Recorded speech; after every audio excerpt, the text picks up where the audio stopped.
Welcome to Life on Life's Terms, episode 44. It's your host, Justin, and it's Kenny. We're going to continue on with the Sober October theme. We're going to do a quick catch-up about things that are happening within our lives prior to today.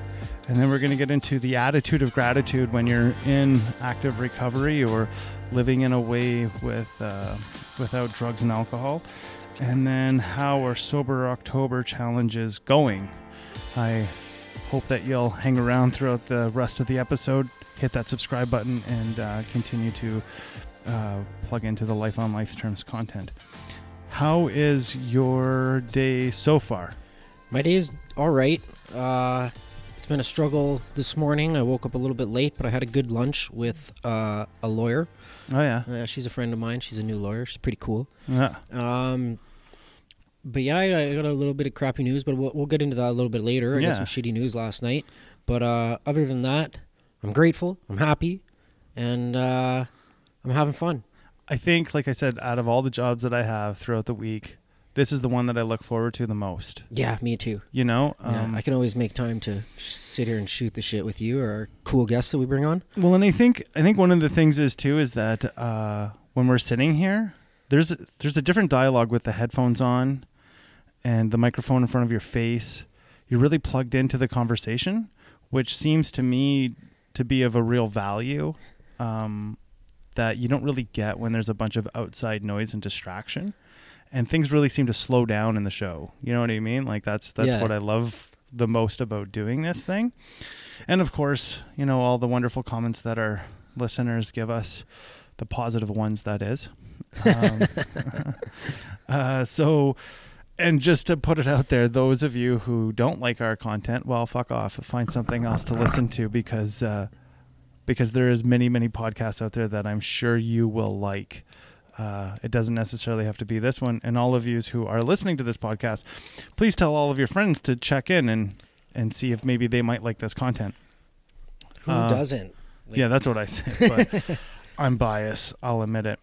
So continuing with the Sober October theme, I have been noticing on social media tons and tons of people doing this Sober October thing. Have you kind of been seeing that yourself throughout your feeds? Yeah, like I seen a few different, like I'd post it and then I'll see other people with similar hashtags and stuff like that. And I definitely have been, like, so Sober October is a real thing. Lots of people are into that and it's good. I like that. It should be Sober October every month, but hey, I guess to each their own. Well, I think for us, for people who have an issue with drugs and alcohol, I think abstinence, in my opinion, is probably the best way to be. I've seen many, many people decide that they were going to go and get that research, as we say, right? Oh, no, I'm not an alcoholic or a drunk like those people. I'm a little bit different than them, right? And then those are always usually the people coming back saying, I'm coming back and this is my first day sober. I would also suggest this is that, and I've heard this time and time again, that your first day out is like your last day using. You know what I mean? It's never going to get any better. It's not going to change. And that's what it is. I've listened to that quite often in sobriety or recovery places where you can hear that kind of language. And I've never decided at this point to find out if that's true or not. You know what I mean? I know enough that I don't have another recovery in me. What I definitely have is another relapse day in, day out, right? Yeah. What are some of the things that you observe from other people in this Sober October theme that you kind of noticed? Like one of the ones that I saw was Joe Rogan and his Fitbit. Fucking guy did like 583 fitness points. So that means that he burnt like 5,000 or 6,000 calories that day or some crazy bullshit like that, right? Yeah. Well, I've seen just like the same kind of shit that we're doing. I've seen people like leveraging Sober October to benefit themselves in the form of self-development and like expanding on it. And I think it's awesome. I think for us as recovering addicts, or recovered addicts, however you want to look at it, depending on where you're at within the phase of your development, it's one of those things where I like to take this month to really look at what I'm not doing quite well, and what needs to be kind of tuned up, right? Yeah. So let's do a little bit of a catch up. How are things going in the home front for you? Like with my family? Yeah. My kids, it's going so good. Like my bonds with my mom and my stepdad are growing every day, and like I'm closer with them as ever. My kids are, every day I look at them and I just smile, like every time I see them, because they're becoming like so much more like me, and I just got to keep tabs on them and like kind of steer them in the right direction, because I want to be like me as my best self and not me in my worst moments. But the attitudes that they're acquiring are good. They're pure. They're authentic. They're true. And like it's funny because like they hold me to my shit now, and they keep me on my toes. Yeah. So like I'm grateful every day that I have my kids to keep track of my own progress, because they're a mirror of me, and they're just gonna feed back to me the energy and what I put out to them, and I get a lot from it. And everything in my family is going really, really good right now. Me and my brother are tight. I gave my brother a sick tattoo the other day. Gave him a lion. Oh yeah. I think I saw that on your Instagram. Yeah, I gave him a lion, and then I tattooed this chick's ass the other day. I gave her this Ukrainian trident on her butt cheek. Oh yeah. Yeah, that was fun. Yeah, well, that's their actual sign, right? Like I think that's on their flag, actually. Yeah, like their coat of arms. Or yeah, something like that. Yeah. I went to EYOC again last week on Friday. How's that? So it was the same youngins that I saw before in the before times. Yeah. And I wasn't expecting that. I was kind of told that they would be different youths or youth. Yeah. And what ended up happening was I had to, on my feet, start rolling with it. I thought I was going to be going into the whole, this is like what it was like, what happened and where I'm at today, right? Like I thought it was going to be one of those things, but these youth were more inclined to find out what business looked like. So we went into... Basically, they started spitballing to me about their business plans, and of course, everybody wants to be a rap star, and they want a record label, right? Like that's what all these kids wanted, and I was like, I basically utilized that to go into what market research looks like, so on and so forth, and literally the jail or Edmonton Youth Offender Center, basically what they're giving me or corralling me for youth are ex-drug dealers who are youth. Yeah. Or people who've been caught with economic crimes, I would suggest, right? B&Es, things of that nature, as opposed to like a violent offense. Some of these youth might have a violent offense, but most of them have I would consider an economic issue. Or an economic crime, such as selling drugs or whatever. Yeah. So they're kind of geared to that. And one of the things that I picked up on right away was this kid. I was telling them things that we would try to help them with, such as getting them connected to communal housing for youth, so on and so forth. And they were like, and I said, the way how it works for the business is basically you come up with the idea, and some of the people that I know will invest in that idea. And we own 51% of the business. Yeah. And the kid looked at me and goes, well, how do I stop you from fucking me over?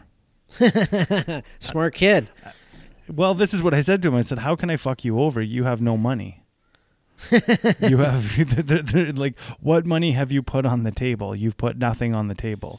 So if you've put nothing on the table, there's nothing for us to take away or take from you. I said, the only thing that you possess, that we all possess, is the drive and the passion in order to continue to do something that you want to do, as opposed to going to, I don't know, go work at a fucking enterprise or something, driving cars. Not saying that's a shitty job. I'm just saying these kids are probably more inclined not to a 9-to-5 job, so to say. You know what I mean? Yeah. So I guess I kind of went down that rabbit hole, and it seemed to be like they recognized right away that the skill set that they have is applicable towards any kind of business, but what they also recognize is that they're quite ignorant towards everything that has to happen, like what a contract looks like, what does corporation look like, so on and so forth, right? So it's really neat to start seeing their gears start turning. And the next time I go in, I think one of them is going to actually try to put together a market plan. And with the market plan, he'll be able to kind of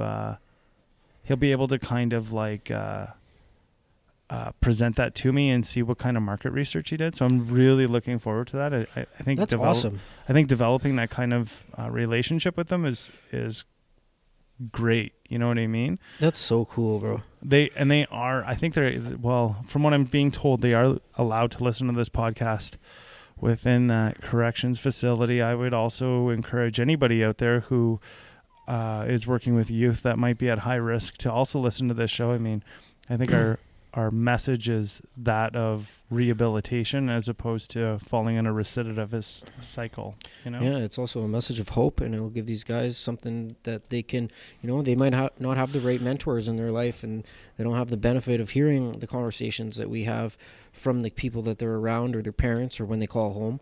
And, having somebody share their experience of adversity and like making it through struggle and getting out of a certain lifestyle or breaking the chain of some certain addiction or habit, and then moving on to something bigger and better.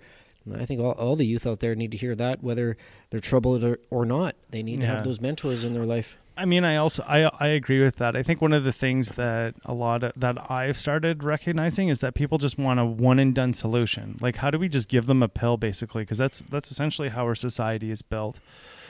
And the problem that I see with that is we're not dealing with individual needs of said person. You know what I mean? We just want to instead label them, classify them, put them in a group and say, this is going to fix you.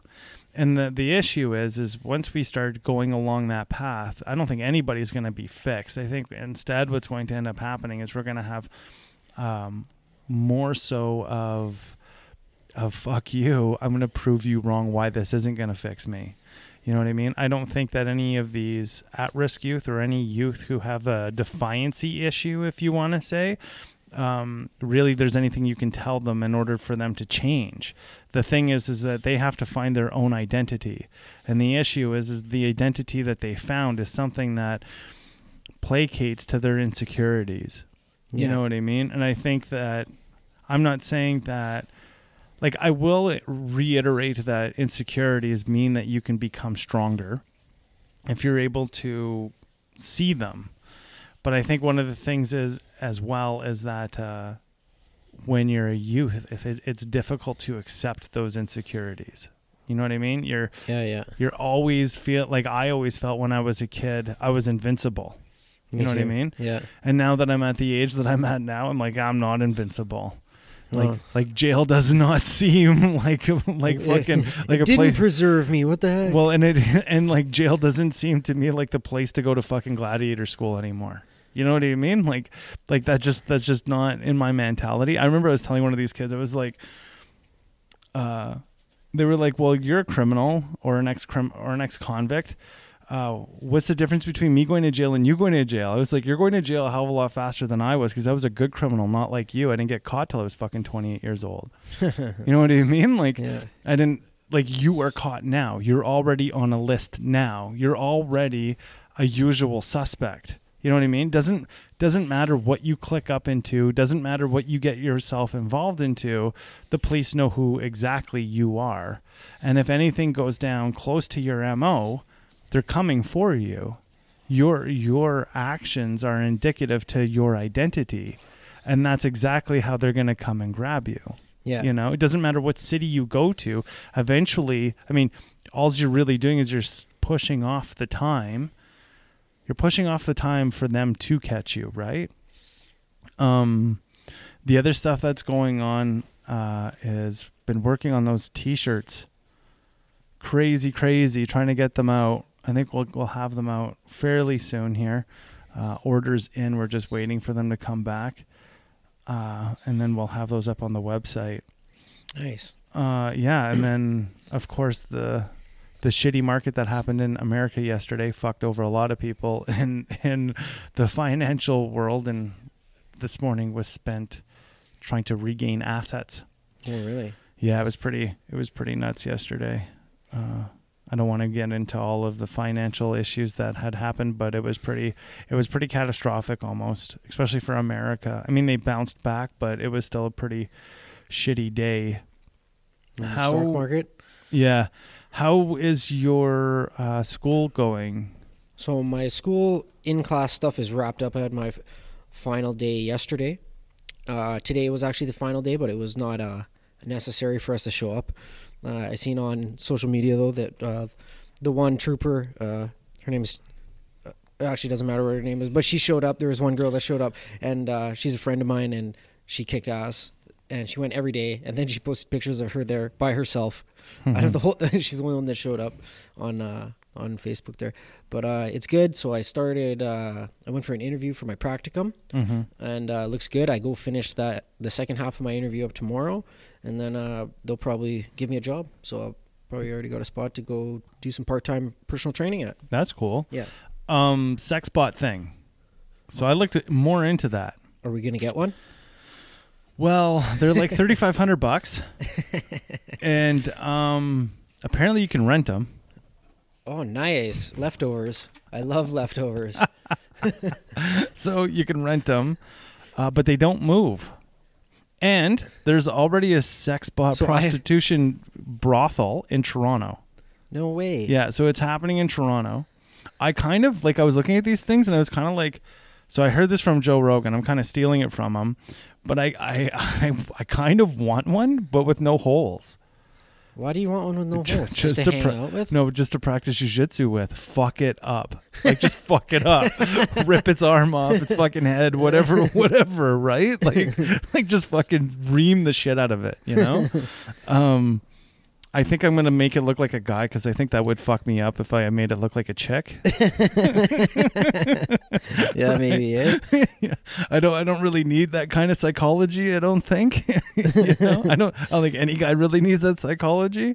Maybe fuck it. I mean, I'm really thinking that if we do it, we might go about it that way. But they don't talk or nothing. They just kind of lay in the bed. Some of them do talk, but they just lay there, you know. And what really fucking freaked me out was this. They were like, you can make it so that they say no matter what. They'll say no, don't do this, and then I'm like, what the fuck is going on in that person's psychology where they program it to say that kind of shit, right? I kind of fall in line with this issue about it, is that I think what will end up happening is, because of the lack of compassion through having sex with a robot would make it so that you have no compassion towards people either. You know what I mean? And it will fuck society up in the long run, because, I mean, you know, if you program this thing to be no, I don't want this, and it's basically you're raping a robot. You know what I mean? Basically, what do you think what's going to happen to the psychology of that person when they go to try to, if they can, have a normal relationship with a human? They're going to rape them. That's terrible. Exactly. That's a bad idea. That's why I don't think, but see, again, here we go. We walk into that world of, does AI need an ethics committee, like psychology and medicine and all of those kinds of things? They need something to prevent that from happening. I mean, but these are the things that we're dealing with when it comes to AI and even social media. Who knew that the ramifications of social media was going to be as crazy as it is? You know what I mean? Yeah. I don't think anybody realized that Twitter itself is just basically AI. So is the Facebook, right? Yeah. I mean, it's pretty messed up. How much social media are you getting in your life right now? Honestly, man, sometimes I fucking lose myself in Facebook or Instagram for an hour. I'll just look up and be like, oh my God, I just spent an hour scrolling. I got nothing of it other than I hit a whole bunch of times, and I got a few dopamine hits when somebody hit on my thing, and then I felt like I just walked out of the casino after that. I was like, my ears are ringing, my hair's standing on end. Like, it's not good sometimes. And I have had the thought to myself that I haven't let out loud yet until this day, but I say, I'm a social media junkie. Yeah. Yeah. Like, I just go on these binges. Yeah. I think that's kind of the other thing that I like about this show is that we shut all that off. You know what I mean? Like we shut that off for the most part. There's no notifications. We even encourage our guests to do the same thing, as much as sometimes, you know, they have to answer a phone or whatever it is. But I really like the fact that this show kind of provides that. For us, you mean like on a personal scale, how we just sit here and we don't really crack to people while we're talking, and yeah, we get an hour away from phone calls. Yeah, and I mean, I think that, like, even in my personal relationships, I find that that's difficult to do these days. Like, everybody's always got a fucking phone in their hand. I did a strong move a couple weeks ago where me and my significant other, we went to a restaurant, leaving our phones at the house. Oh, that's so good. Right? And like, that's so cute. That what ended up happening while we were there was like, shit, we should look that up. Shit, we should look that up. And you're like, oh, I don't have my phone. Yeah. And then, but then we started recognizing how indicative that fucking thing is. We're codependent on these things. Right? It's so crazy to see how much it is. So let's get into this, because we'll rein it back a little bit to Sober October. So one of the jobs that I do is I work with people in early recovery, okay? So one of the biggest things that we are starting to suggest to those who are coming into recover from drugs and alcohol is they need to cancel their Facebook. They need to cancel all of their social media.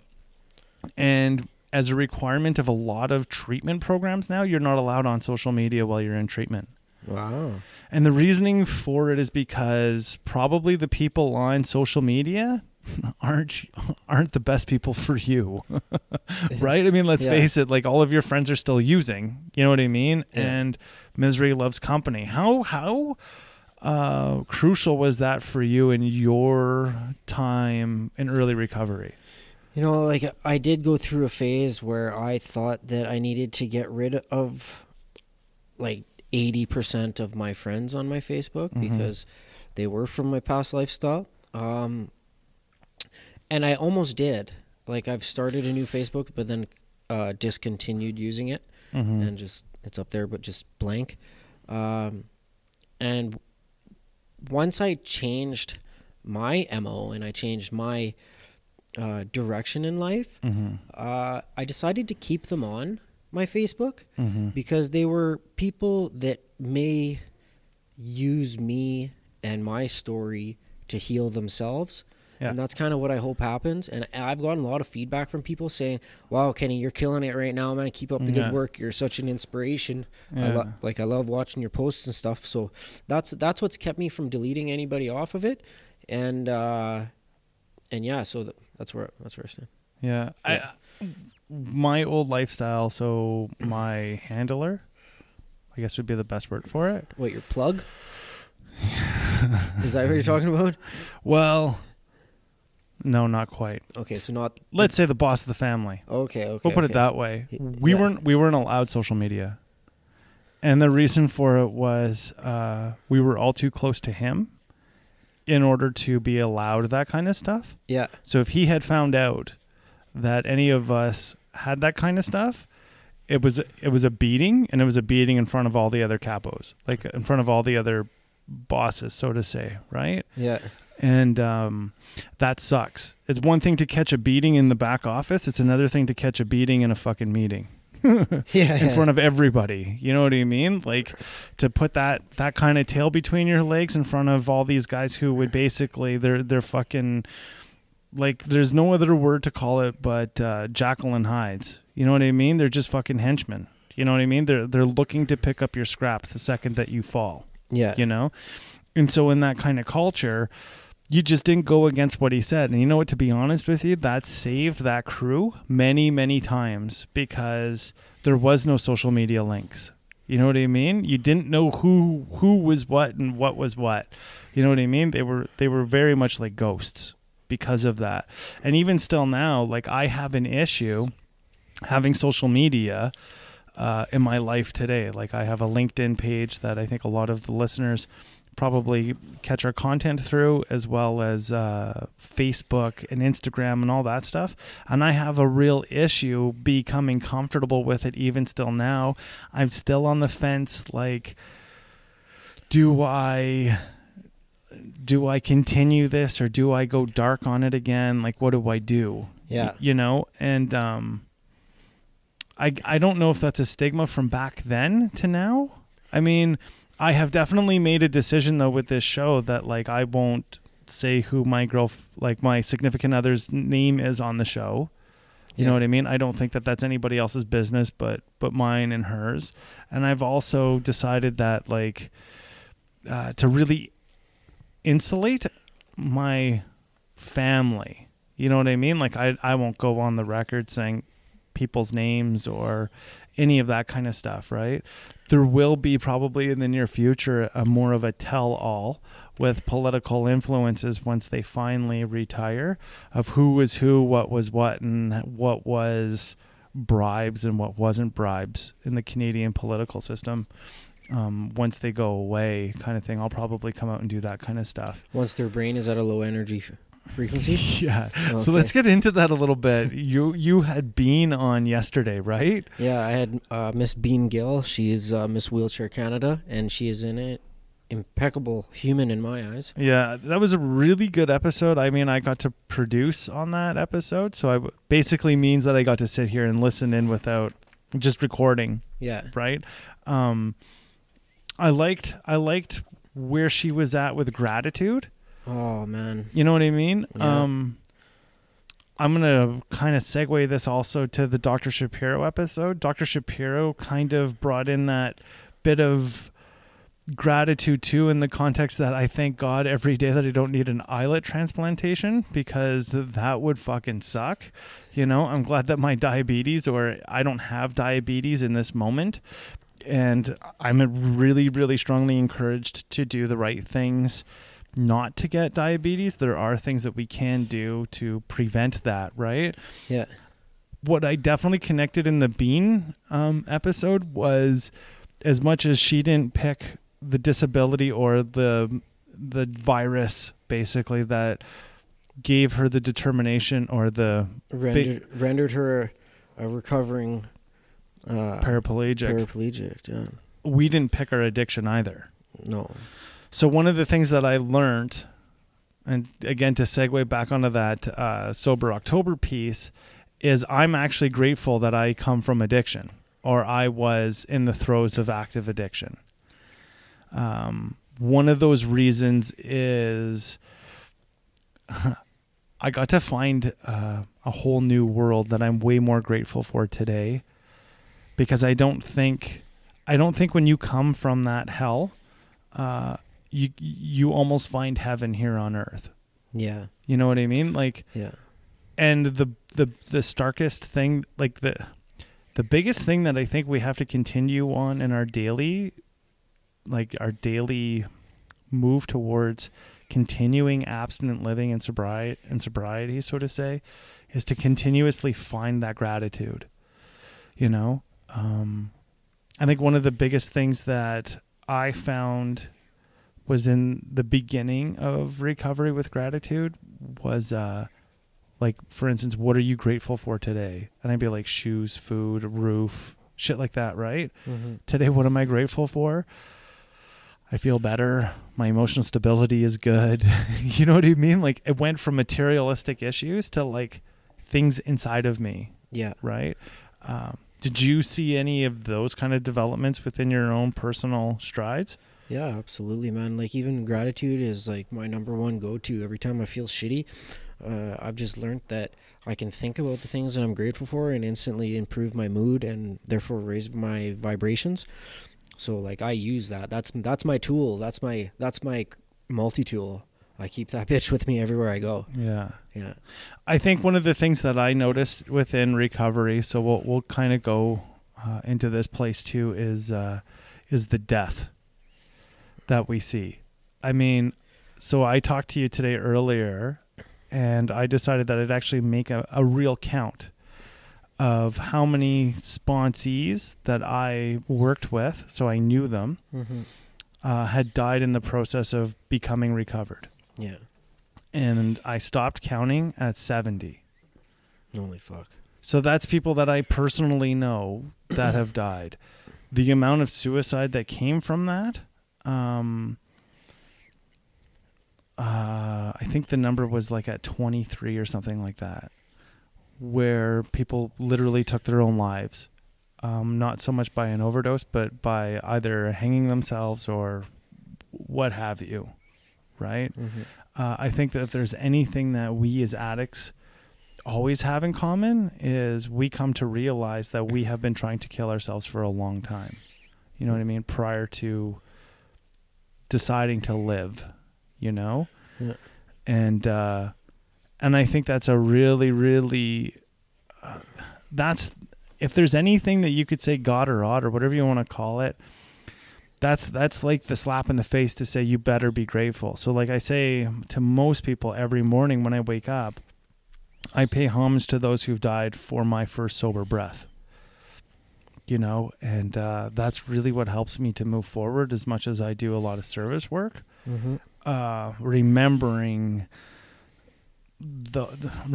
those people that have died, you know. I think, and one of the hardest lessons to learn, I heard this from my sponsor, and I didn't believe it in the beginning, but it's so true today, is learning how to detach.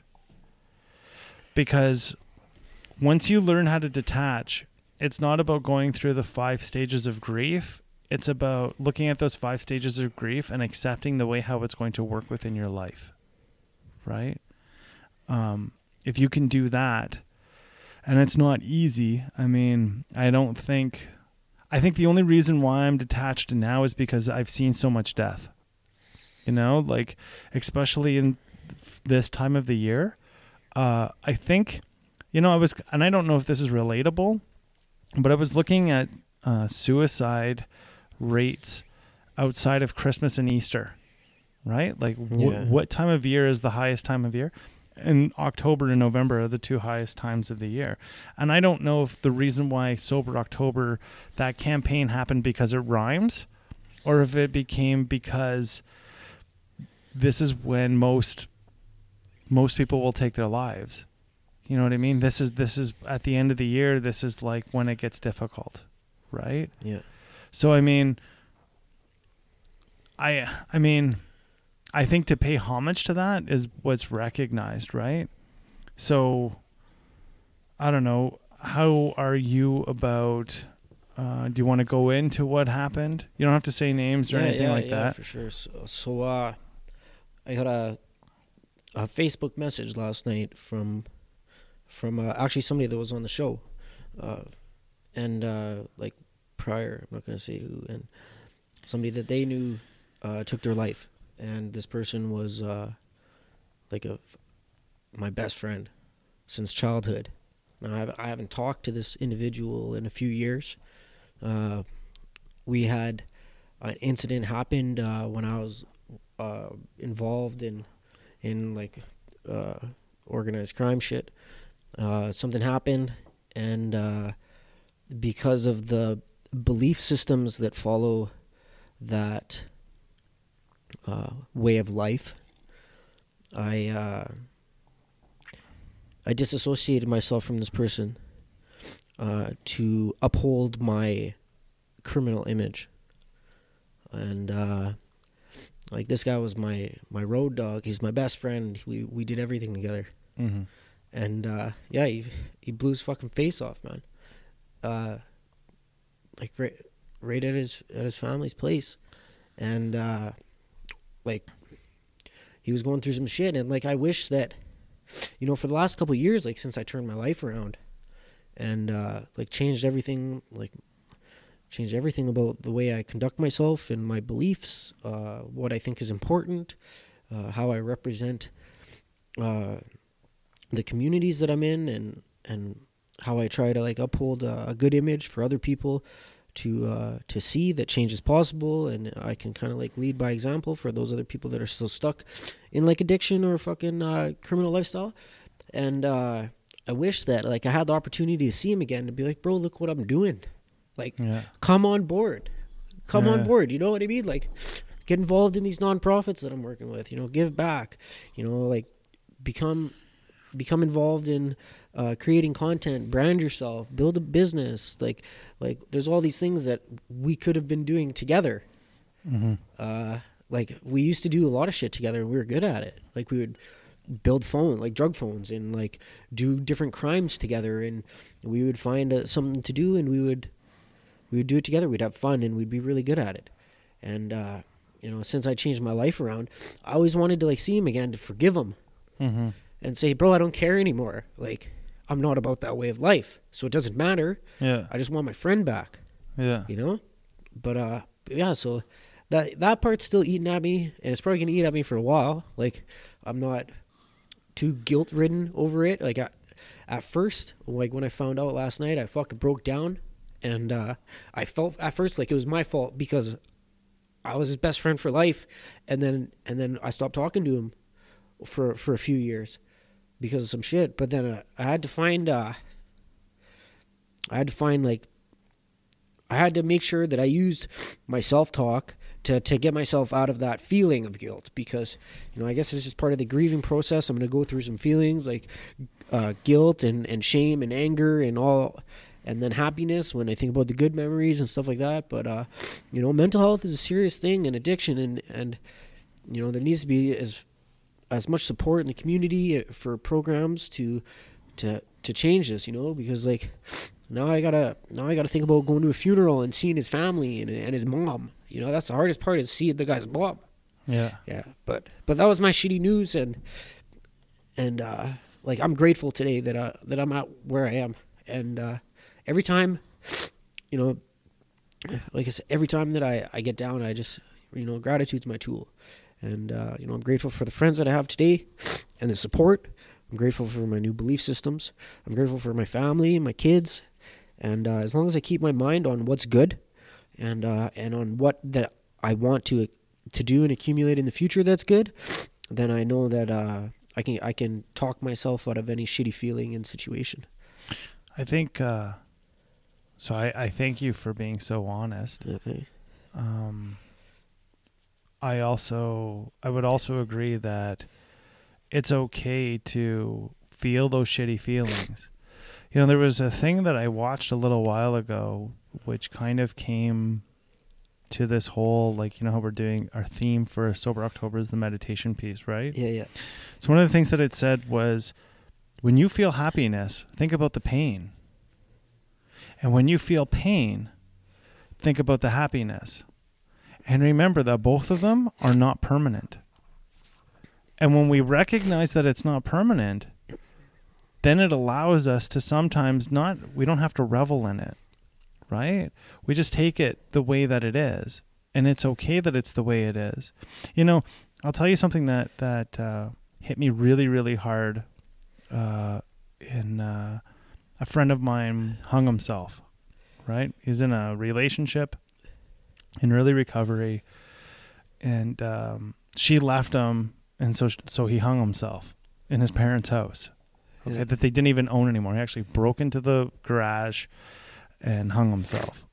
Again, this fella's from our old lifestyle, and this is what was told to me afterwards was, this is the lesson for us to have to learn in order to continue our sobriety. And if you can get through this, next time you're challenged with adversity, what you're going to remember is you got through this. Yeah. Sober. Yeah. Right? So if we can continue to maintain that thinking in our mind, the likelihood of a slip or relapse to happen is less likely, right? Because it's okay to feel. It's okay to go through it. Don't deny yourself the experience of pain, and don't deny yourself the experience of happiness. As much happiness as that you're going to have in your life, you're going to have just as much pain, right? And it's okay. Pain, like even that guy who died, remember I said a long time ago, all of my memories are good, but I have some negative experiences, right? Yeah. I don't remember when those experiences happened anymore. All I know is that it happened, right? This was the consequence, Kenny, of giving up time. You know how they say, and this is an old saying and people hate it, that The days that you rack up don't matter. The only one that matters is the next 3 seconds that you have in your life, right? Yeah. And the reason for that is because if we stop keeping time, then the memories are the memories and the experiences are the experiences. And we never have to benchmark. Like, remember, if you think about the consequent or the sequential time before, it was like, well, I went to jail this time. And then that's where our benchmarks of memories were, right? Yeah. Well, what ends up happening when we forget time and we just recognize that these are experiences and my memories are all great. All of my memories are great. And I have some shitty experiences. And I have some really great experiences too, right? But I don't have any more shitty memories anymore. Instead, what I have is experiences that tell me, as bad as you think it's going to be, it's going to get better. And as good as you think it is right now, it's going to get worse, yeah. right? Yeah. Because time doesn't matter anymore, Yeah. right? All we're looking for is the next 3 seconds, right? That's all I'm looking for. And in early recovery, I mean, let's face it, when we were white knuckling it, trying to keep it all together, how many times were we just watching the clock for the next 10 minutes even, right? Like I remember in early recovery trying to make it to midnight. All I got to do is make it to midnight tonight, and literally watching the fucking clock, right? Literally watching the clock, and then midnight would happen and be like, holy shit, though, it's another 24 hours for the next fucking midnight to happen, right? Yeah. So that kind of stuff is scary, you know, like but that's that gratitude thing too that comes in. And it's like, well, I don't have to live like that anymore. My life isn't that anymore. My life is, I can put days together without having to think about the next 3 seconds. Yeah. You know what I mean? But again, it's like finally you find that memory where when you're confronted with situations like you're confronted with right now, and you have to rein your mind back to the next 3 seconds, that's okay. You know what I mean? You won the battle. Like I said, every day when we wake up, I said this in a blog, every day I wake up and I win a battle in a war every day. And I put that addict back where he's supposed to be, right? I win that motherfucker every day. Some days are harder than others, yeah. But the days that it's hard today are only but a very, very small fraction of my time, right? It's my choice if I'm going to use that to fuel the negative or if I'm going to allow that to fuel the positive, right? If we put ourselves in a place where the experience is done, we look at the next stages of grieving, accept what that process is going to look like, and know that there's no time limit on it, and it's just an experience. Then we don't have to get high for any reason, right? Because it's difficult when we're sitting in that kind of pain, right? Drugs are a solution. They're not. That's what we use for a solution because we had no other solution. No, we got lots of solutions. That's right. That's right. You know, well, the information's out there too. Like, there's tons of YouTube videos just about like motivational support videos where they go on rants about telling, you got to keep your mind right. You got to look at yourself in the mirror every day and say, I can do this. You got to keep goal oriented, and you got to use your self-talk to hype yourself up every day and tell yourself you love yourself. Shit like that actually works. But you gotta apply it. But you gotta learn it first. You gotta hear it from somebody else, and then once you hear it from somebody else, you start applying it. Because if you don't start applying it, and you just listen and listen and listen, but you don't actually consciously make the effort to look at yourself in the mirror and tell yourself you love yourself, then you're not gonna reap the benefits of these things. Like, we live in a day and age today where nobody should be in ignorance, and if they are, we need to get a computer in front of these guys so they can hear some of this stuff and to bring themselves up so they can learn how to do it on their own instead of using the external circumstances or external substances to mask their emotions or hide their emotions or bury their feelings. Feel the feelings, put in the work to make sure that you're bringing yourself up, and then go through the motions of taking action to get to where you want to be. Well, and I think one of the things that I heard just a little while ago is when you see the results of changing thinking patterns, what indicatively happens or intuitively happens, but I think at first it's indicative because you have to almost think about it, and then it becomes an intuition, is you become cautious about what you think about. You don't allow your mind to start thinking or dwelling on negative thoughts. You know what I mean? Yeah. Right away, we have to get to that positive place. And if you know that that's the way to go, it's your choice to sit and wallow in your pain. Literally, as difficult as that is for anybody to hear, that's the truth. It's your choice to sit and wallow in it. It's your choice to say, you know what, this poor guy that passed away yesterday is going to go in my list of who I pay homage to, of why I draw a sober breath in the morning. Yeah, 100%. Like I could take it two ways, you know. I last night, if any night I was gonna go get fucking schmammered, it was gonna be last night. Like it definitely was there. The thought was there. The feeling was there about like, how do I get rid of this pain, you know? Yeah. But well, and that's the thing too, is the hardest thing to do in that moment, and I'm gonna be the first one to say that I suck at this, is to pick up that 1,000-pound phone. Right? Yeah. That fucking phone is 1,000 pounds, because now you have to admit to somebody and rat yourself out, for a lack of a better term, saying, I'm thinking about using right now.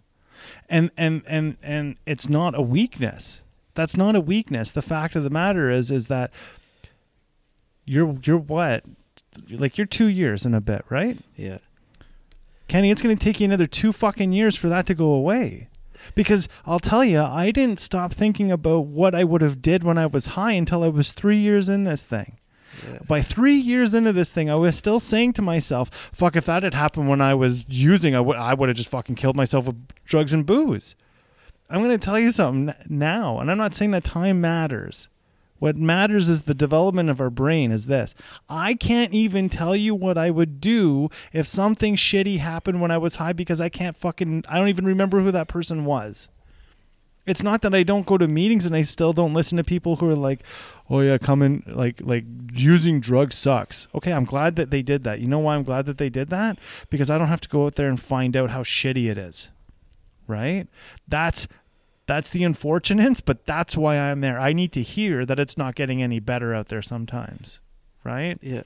And in saying that, when I'm feeling shitty and I have to go make that phone call to somebody that I trust and I respect and isn't going to beat the piss out of me, that phone is still heavy today. But a lot of the reason why I'm picking up that phone and I'm talking to that person is because I literally don't know what to do anymore. I don't know how to use drugs. Just don't know, because it's been that long. Yeah. Right? Well, I'm sure if you got back at it, it wouldn't take you long to figure it out. But to be sure, but I mean, what I'm getting at is I don't know how that's going to solve my how that's going to solve my problem anymore. I can't sit here and tell you that if that had happened to me when I was using, that's what I would do, because I don't know anymore. I don't know that person anymore. Right? But it's a process in order to run that track. And I think the biggest thing that hits is when we recognize, fuck, I was close to using. Right? Because we want to live in a place where that's the furthest thing from our mind all of the time. Yeah. Right? And then when it hits us, we're like, fuck, but I was so close. Right? It's okay that we were close. The win is that you didn't. Yeah. That's the win. Right? If you smoked a pack of cigarettes, who gives a fuck? I definitely fucking smoked a lot of cigarettes last night. I had to take my puffer when I woke up. I could barely breathe. You know? But those are the things, like, I'm not saying that self-harming with cigarettes is any better. And I ate a bag of Halloween candy today, like chocolate bars. I literally ate a whole bag. So, I mean, I think as long as you stay along that course and recognize what it is and keep making those phone calls to people who won't allow you to sit in your pain.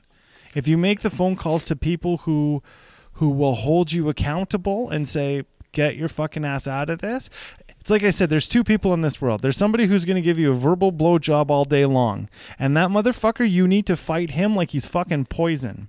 You can't have people like that around you. Well, not in high stress situations. That's ever. And this is why I say this. It's okay to get a compliment. I compliment people all the time. Yeah. But you know what else I'm going to tell you is, if you don't fix this, you're going out.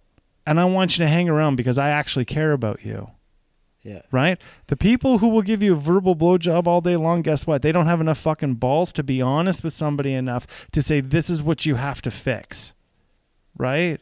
I can't have that person in my circle. somebody were to say to me, oh, it's okay, Justin, you didn't do this or you didn't do that. That's okay. You'll get it tomorrow. Fuck off. That's not helping me. Encourage me to get it done today. You know what I mean? Help me get to that place. And that's okay. That's okay to help somebody get to that place. Yeah. Right? So let's wrap up a little bit about how your Sober October challenge is going. So I'm a couple days behind on my art piece a day. But what's the date today? Today is the 11th. Yeah, I'm about 3 art pieces behind. But right now I'm doodling to catch up. As Justin's been talking, I've been drawing a picture of Ra, the Egyptian sun god. But I've accomplished a lot with this art goal. Like, I did a few paintings already that I posted on Instagram and Facebook. I painted an owl. I painted a trash polka picture. And I also I drew a couple samurais, like some Japanese tattoo art.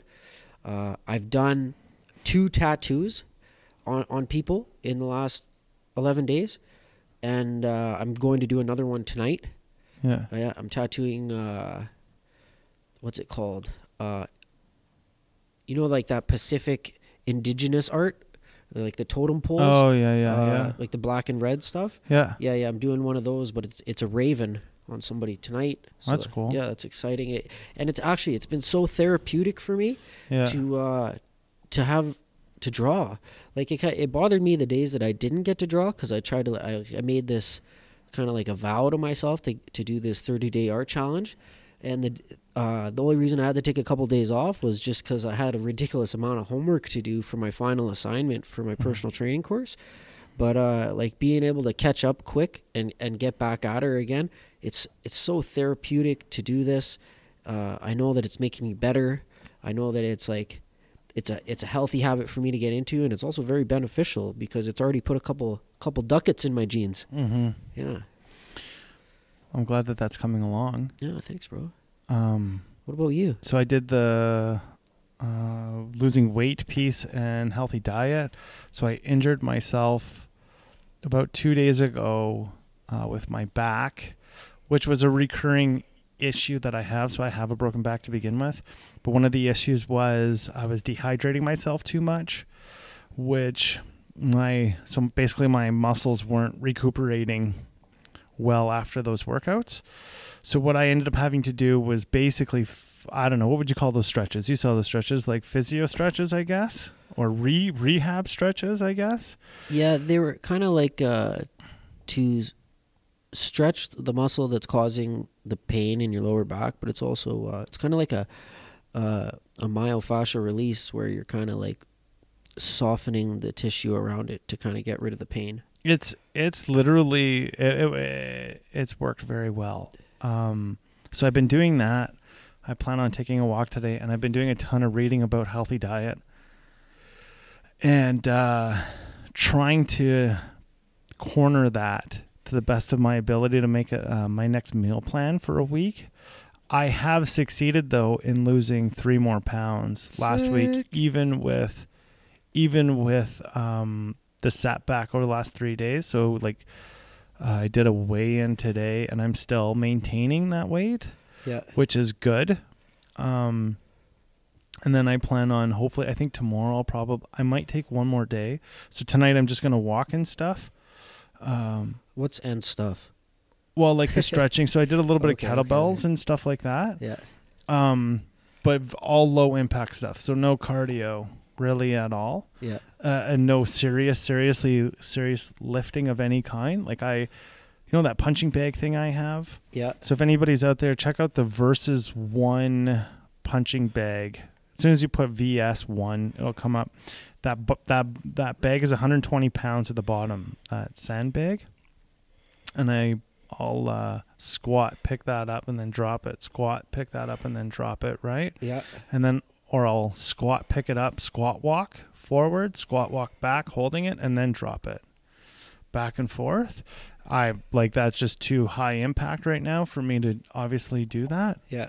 So I won't be doing that, but I'll be doing more low impact. So even though that I'm injured, I'm still going to try to get in what I can get in.